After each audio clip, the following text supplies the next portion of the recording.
Hey guys, so I just got out of seeing the live action remake of How to Train Your Dragon, and yes, I saw it in IMAX.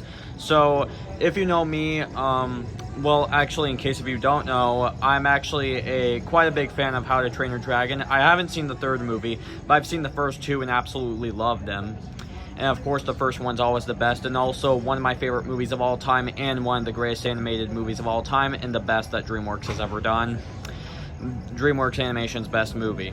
So, when they first announced this, that they were doing a live-action remake, I didn't think about the idea that it was pretty cool that DreamWorks was finally doing live-action remakes and not just Disney. But however, my thoughts of it was like, oh, this is stupid. This is just stupid. And then I saw the trailers for it, and I actually thought they looked pretty good. But I was hoping that, the only thing I was hoping that it wasn't a shot-for-shot live-action remake.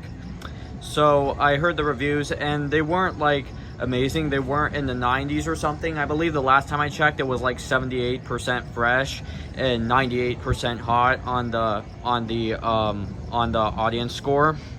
But the reviews were actually pretty good for it, and a lot of people were saying it's better than any of the Disney live-action remakes and the best live-action remake of an animated movie yet.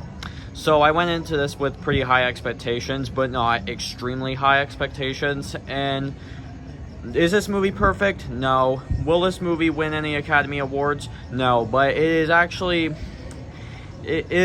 pretty good. I actually got a little emotional towards the end. It's actually pretty great. It's a really good movie. I had a really good time with it. Of course, it's not a perfect movie. First off, it's way too long. It felt longer than it actually is. it's just that certain scenes go on for too long, even though it's pretty much like the same scenes from the animated one.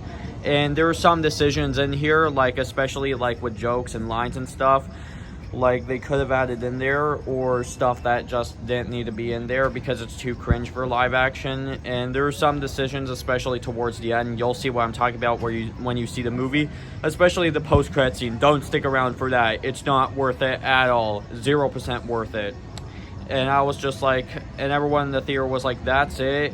You'll see what I'm talking about when you see the movie. But everyone, including me, was just like, oh, that's stupid. That's just plain stupid.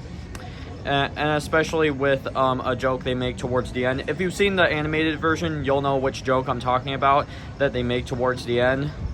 But there's one joke in it that happens during the, I won't spoil it for you. It's not necessarily a spoiler, but during the Viking training scene where everyone's just speechless, and then I forget the fat guy, the fat kid's name who played that dude in Deadpool 2, but when he's applauding while everyone else is silent, that actually got the theater laughing, including me. But it's overall a pretty good live action remake, definitely better than most Disney live action remakes.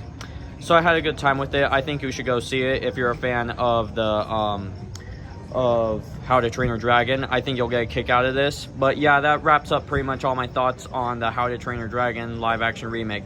So that'll do it for now, and I'll talk to you guys later. Bye.